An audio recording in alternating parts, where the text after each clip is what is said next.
This is the TOD and Rail Station Area Stakeholder Committee meeting number 1. So my name is Layla Bajlan. I'm a long-range planner with the Adams County Community and Economic Development Department. We also have Jen Rudder on this call. She's our Development Services Manager. And then Ryan Nolte, he's the Interim Director of Community and Economic Development and the Director of Economic Development. So to provide just a little bit of background, so all of the code amendments that we will be discussing today are applicable to unincorporated Adams County. If you are within one of our municipalities, the code amendments will not affect your property. And all overlays are going to be specific to the plan boundaries. And then all of the code amendments will be county-wide. So as you could hear, this meeting is being recorded. And if you do have any questions or comments, please type them into the chat feature along with your name and your email address, so we have that for correspondence. And if you have any additional questions or comments after this meeting, please feel free to email me. My email is lbajalan@adcogov.org. So we do have roughly a 15 to 20 minute presentation for you. And this meeting is really an introduction to some of the code amendments that Adams County plans to pursue. This meeting is really to make you aware of the process, as at this time, we do not have any drafts of the regulations, and we'll look into examples from other municipalities and evaluate how Adams County wants to pursue the amendments. So the second public outreach meeting on July 27th, we should be able to have red line drafts to present to you as well.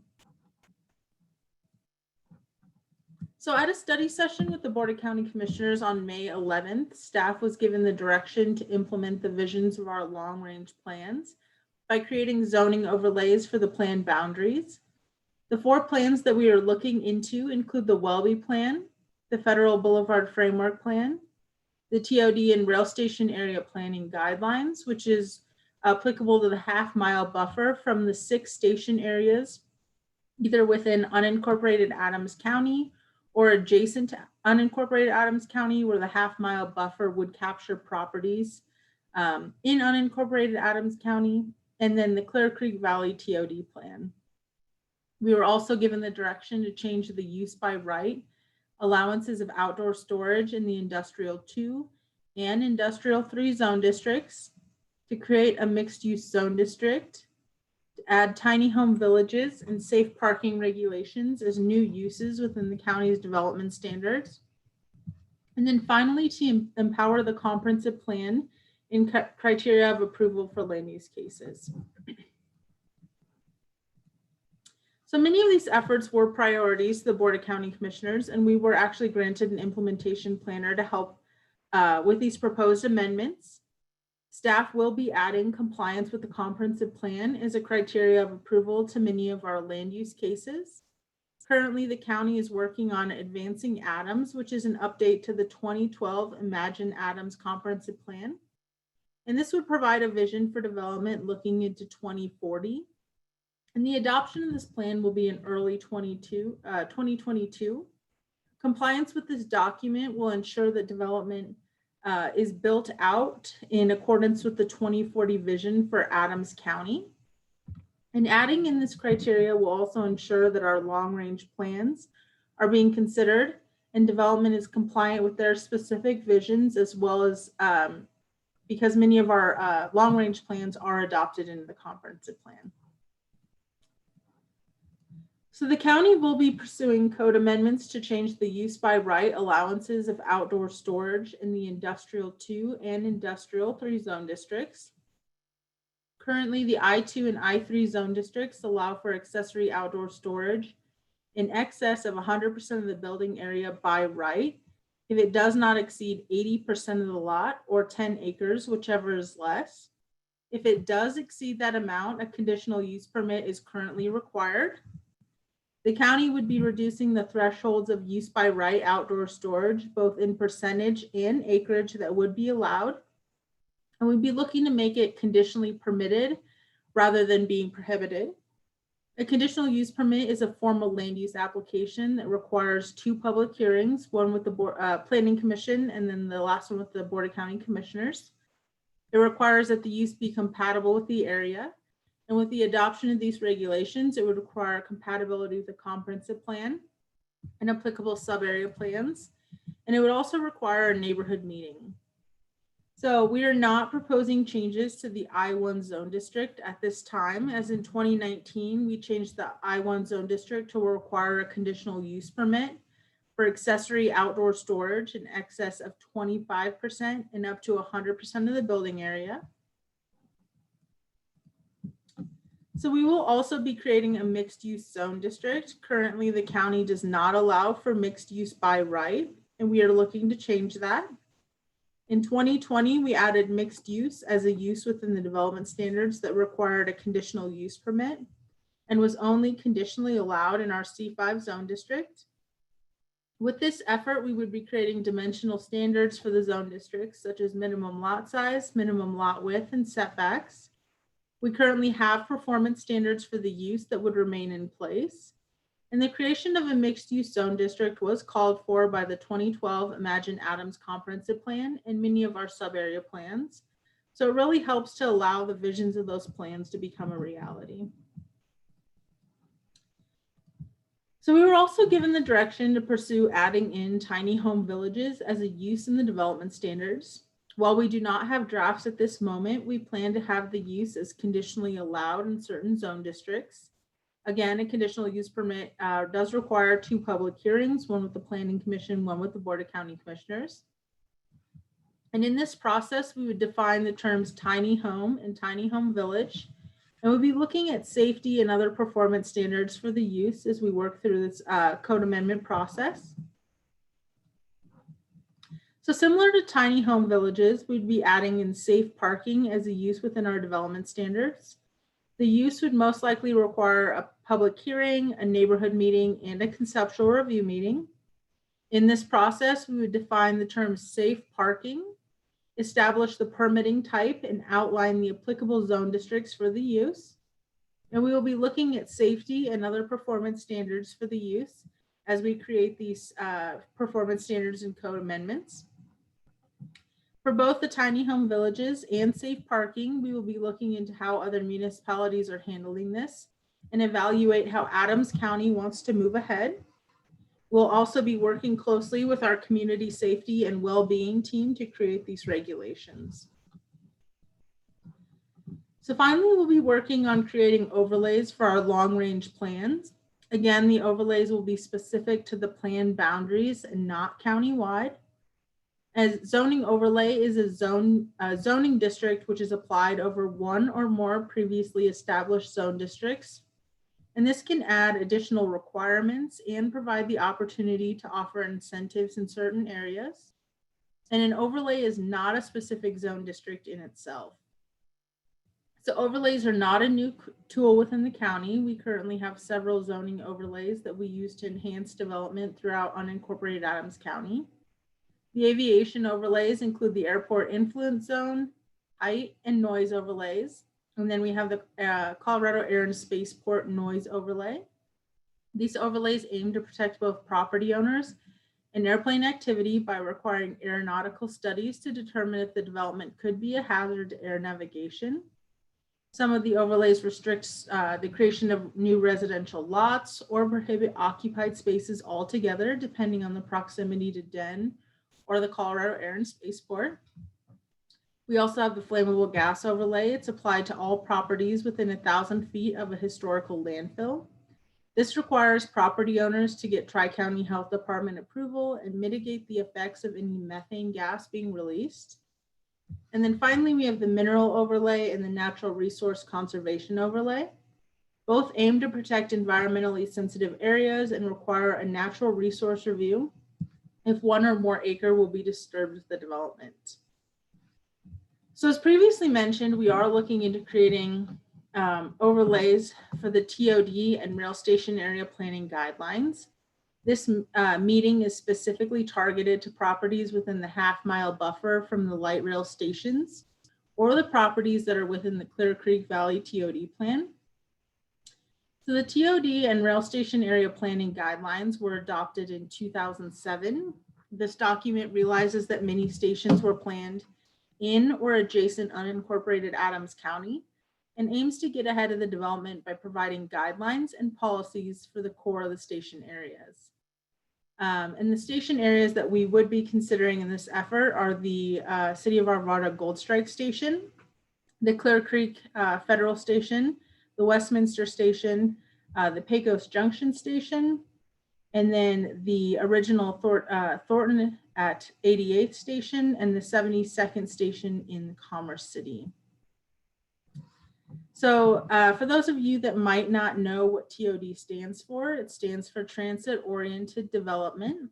And this is a planning approach that calls for high density, mixed use business and residential neighborhood centers to be clustered around transit stations and corridors.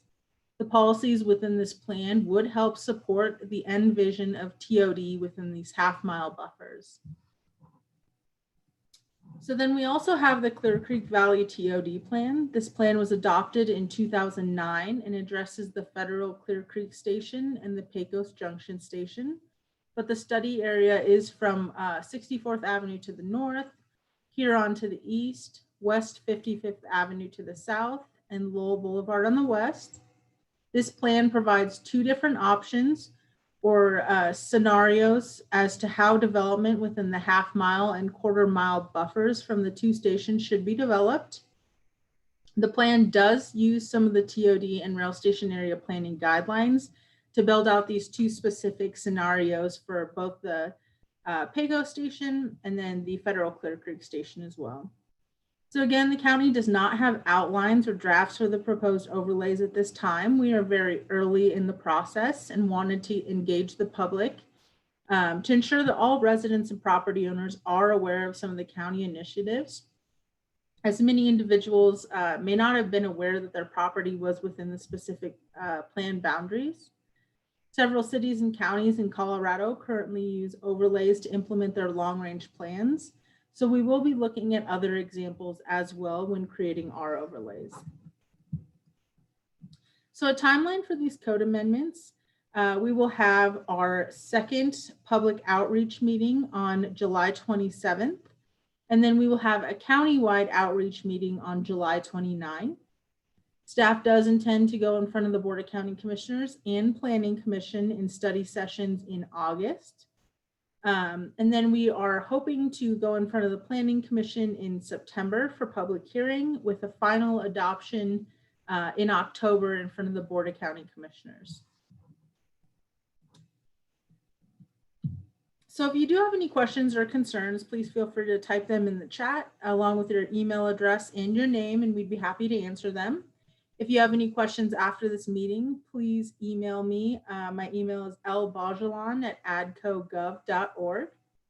We encourage you to stay informed about this process. So this link is to our website. We will update that throughout this process. And we do also have several other county initiatives that are moving forward. So other phases of code amendments will be updated on the website as well. And then we'll have our second public outreach meeting on July 27th, where we should have red line drafts for review and presentation. And then there's a county-wide update meeting on July 29th that we encourage you to get involved with as well. So that's our presentation for tonight. And we can go to the chat and answer any questions that you guys have.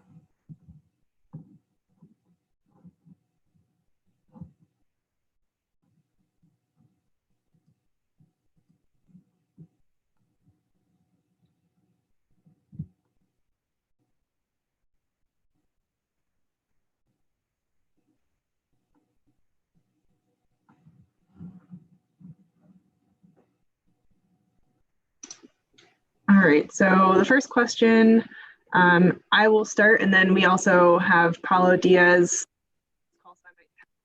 well, but can we explain TinyHome Village and its uses?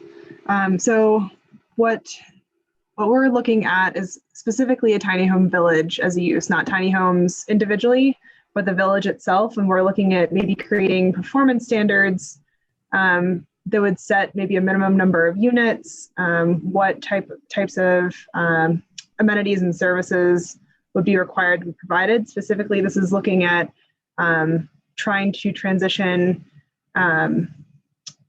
people out of homelessness. That would be one specific use that we would be looking at here. And then we would be proposing certain zone districts in which this use would be conditionally permitted. So there would still be a public process. There would still be a great deal of public outreach. Even if this were to be passed, it would just establish that it would be permitted in some right. So I will pass it over to Paulo if he has any addition to on here, or if he wants to talk about any of the safe parking concepts. Yeah, thank you for passing that along, Jen. And to follow up with what you were saying, a lot of it is certainly on point. There is really nothing specific for us to talk about just because we haven't necessarily defined what those parameters would look like. But to your point, I think the spirit behind this was regarding solutions for people experiencing homelessness and really trying to create what those processes would be like and what it would entail. So a lot of the similar programs that we might have been looking at, they do have some shared spaces, whether it's a kitchen and bathroom and things like that, but they would be certain tiny home units. The models that we have also been looking at have also included some type of case management and operations by a nonprofit organization. Again, throughout this process that we're approaching, it's more along the lines of trying to define what development needs to take place in order for us to be able to allow or permit a tiny home village if that's something that we wanted to look at. But we're certainly taking 5 steps ahead if we're starting to talk about what programming that would look, what that would look like. And Jen, I kind of paused for a little bit because I did see some questions posed on here following up on that, but I know I'm going to let you moderate and just kind of lead into the questions because I'm going to guess you're going to go in order as opposed to me following up with other tiny home questions. But the other thing I'll add on, just because you did talk about that too, is with regards to safe parking. It would be the same thing where we're trying to look at what would need to be in place for us to incorporate safe parking. We don't have a program identified, though we know that there are multiple safe parking programs happening throughout the Denver metro area.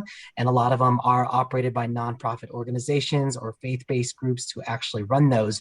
However, we're certainly more concerned about making sure that we have the text amendments and development practices in place to be able to permit that. Awesome, thank you. And yes, you're right. I am going to try to go in order. So my apologies here. We do have a lot of questions, so we'll do one at a time. The next question is, are any rough guidelines developed yet for use by right limitations, or to stay tuned? We don't have anything drafted, but as Layla indicated, we will be basing all of our recommendations on the existing adopted long-range plans and comprehensive plan. There are some recommendations in these plans that would limit outdoor storage, and specifically the transit-oriented development areas. But again, our commissioner is on a separate line outside of the overlays. They've asked us to look at the industrial 2 and industrial 3 zone districts and consider limiting that type of outdoor storage as a use by right. Outdoor storage specifically, that's something that's very visibly noticeable throughout the county, and that's something that they've asked us to take a look at. And so we're soliciting feedback if you want to provide any feedback right now. We don't have anything for you to respond to, but if you have any general ideas, we'd be happy to hear them. Again, send them to Layla so we can include them in our packets. Let's see. Can you talk a little bit more about what type of development interest there has been surrounding light rail stations so far? I can try to touch on that. We have had a lot of interest, and as you can tell, that we haven't seen a ton of actual development yet, but we have had a lot of interest. And I do see that we have Ryan Nolte, our Director of Economic Development, on the call. So if he would like to add kind of what he's been seeing, that'd be helpful. Yeah, thanks, Jen.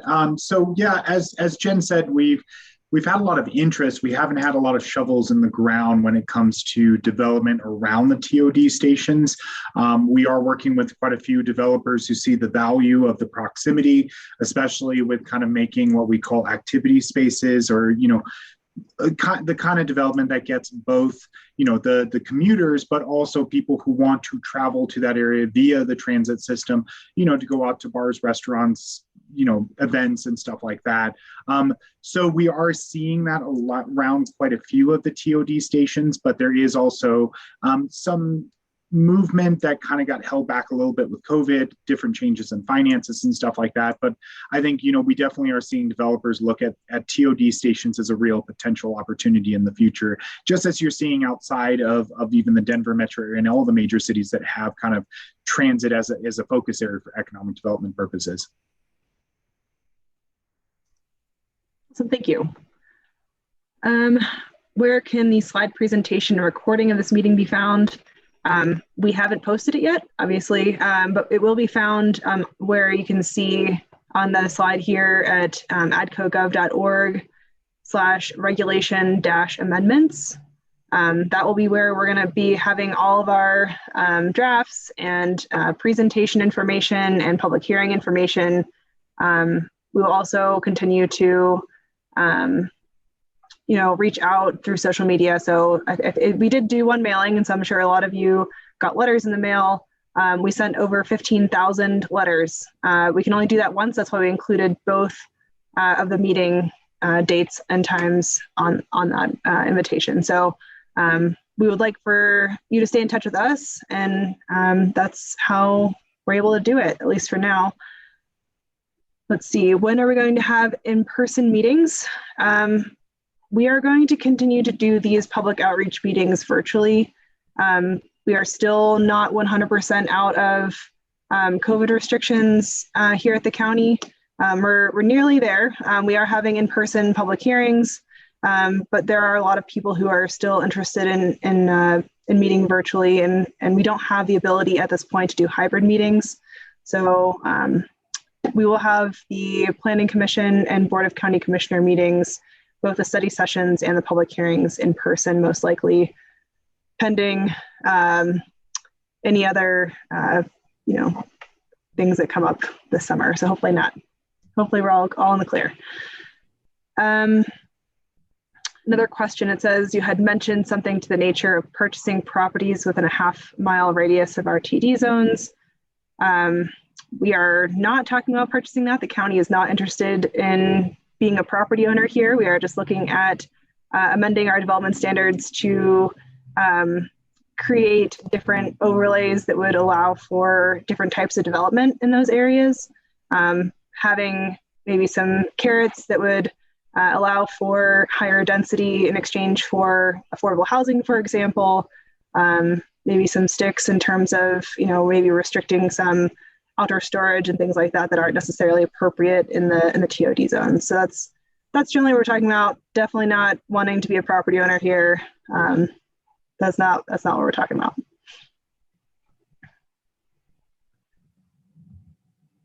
Let's see, I have a property in the TOD that was industrial. Can I use it as industrial until I decide to develop it as TOD? Yes, of course. We are not changing anyone's existing uses or allowed uses. Whatever you're operating as right now, you are able to be grandfathered in. If you would like to rezone to your transit-oriented development zone district, you may. I'll pass it over to Layla, though, in case you have any other information. No, I think you summarized that question fairly well, or really well. I don't have anything else to add to that. All right, and then the next couple are about tiny homes, so I'll let Paulo answer those. Have you identified any locations for the tiny homes? What areas or locations are being considered for tiny homes? And same for safe parking. Great, thank you, Jen. Yeah, truth be told, to answer those questions, no, we have not identified any locations for either tiny homes or safe parking. I think part of the reason behind that is because we currently don't allow for tiny homes or safe parking right now, at least the way that the development codes are currently constructed. So we haven't identified that. I think part of the reason why we're doing this is to make sure that we're really being thoughtful as to where tiny home villages would be permitted. So we as a county have not yet talked about where those exact locations would be. I think the intent for this is for us to be able to do this, really go through the whole text amendment process, be able to permit those, and then from that, interested developers and nonprofit organizations could then apply to put together a tiny home village or safe parking. One caveat that I'll add to that right now is I know that there's a nonprofit organization who is working on safe parking throughout the Denver metro area. And I know that that particular nonprofit organization right now, a lot of the places they're putting them in are in churches. And the reason for that is because churches seem to be more amenable to be able to have that. And they're looking at it not necessarily just in unincorporated Adams County, they're also looking at it through cities. So some codes and zonings might permit for that in churches for overnight parking because it does apply to their mission. And I believe unincorporated Adams County does permit that too. And maybe Jen will speak to that. But for the most part, really what we're looking at is just being able to allow for those in our development codes to allow for those, or at least explore that and create a process for that. So those, I guess, all that to say that there might be some nonprofit organizations who are exploring locations, but that's not what we as the county are doing. Yeah, and I'll just echo what Paula was saying, and that the county doesn't currently regulate what goes on in parking lots necessarily. So it's something that we're looking at, whether we want to make this an accessory use to institutional uses like churches, or if we want to have some sort of public process associated with that, whether that's some sort of a temporary use permit, a special use permit, which would be reviewed by the Board of Adjustment, or a conditional use permit, which would be reviewed by the Planning Commission and Board of County Commissioners. So what level of permit do we want to require for these, or do we want to have it some sort of accessory use that would be permitted by right? So that's something that we would be asking for feedback on. We haven't come up with some sort of plan yet or recommendation, but we'd be happy to hear what people have to say on the subject. Going back to outdoor storage, can we define outdoor storage and what is our ultimate goal here? I do have the definition pulled up here, so I'll just read it off. So please bear with me, it's kind of long. Outdoor storage, in terms of the county definition, is storage of materials or inventory naturally and normally incidental to the primary use of a property, limited to the primary user of the property and located on the same lot with the primary use. Man, that's a mouthful. Let's see. Accessory storage shall not include vehicles which can be driven off the property under their own power and are licensed to be driven on public rights of way. Merchandise or sale or lease shall not be considered accessory storage except storage of gravel, rock, recycled asphalt, or other landscaping materials. That should be considered outdoor storage. So I guess what we normally see in terms of outdoor storage are a lot of disabled vehicles. We see a lot of that. So types of like junkyards, RV, boat and storage type uses. A lot of the asphalt companies in particular have a lot of those piles of gravel and crushed material. That's all the things we define as outdoor storage. And those are the very visible ones that have caught the attention of much of the public and then also our county commissioners. And that's where we're getting direction here to evaluate how much outdoor storage we want to permit by right, specifically in that I-2 and I-3 zone district. We do have a lot of properties, a lot of very large properties in the more urban areas of the county and specifically in our TOD areas that have a lot of that outdoor storage that isn't what we're looking for. And we think there's probably a higher and better use around those TOD areas that would not constitute outdoor storage. So that's just a little bit about where we're coming from. Again, we'd be happy to hear feedback from all of you on what that looks like and any suggestions. I think at this point, In the I2 and I3 zone districts, as Layla indicated, you can have up to 80% of your lot or up to 10 acres of outdoor storage permitted by right. And so we'd be looking at maybe reducing that number, but that's not to say that you couldn't do it. It would just require a public process. Like I explained earlier, it would require a public hearing before the county commissioners to determine if it's really appropriate in the area. And to add to that, if I might, Jen, so the conditional use permit requires compliance with the comprehensive plan, as we will add that as a criteria of approval, and the long range plans, the applicable long range plans for the area. And also requires the applicant and the use to be compatible with the surrounding area. So not just in our TOD areas, but if it's outdoor storage near residential, along our major gateways into the county, that would require compatibility with that as well. So that is an end goal with the outdoor storage as well.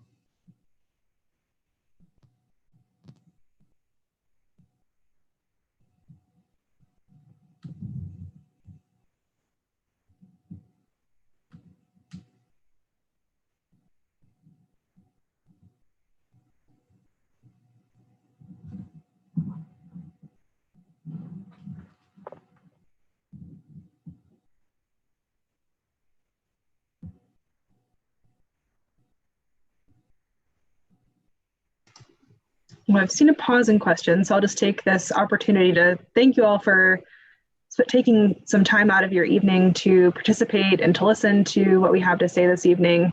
Again, we don't have a lot of concrete proposals at this point, but we did want to introduce the subject and let you all know some things that we're going to be working on. It's definitely a work in progress, and we'll be providing drafts of our text amendments on the website there, likely in the next month or so. So stay tuned, and we will have more public meetings. Yes, they're going to be virtual. So same meeting information as this one on July 27th and July 29th. And again, we'll have public study sessions as well. And those will be likely in August before the Planning Commission and the Board of County Commissioners. Those will both be in person. So if you're interested in those, you can participate as well. And I guess not participate. Those are more just informational. There's no public involvement necessarily for those ones. But please send your comments to Layla. Her email address is on the screen there. And we look forward to staying in touch with you all throughout this process.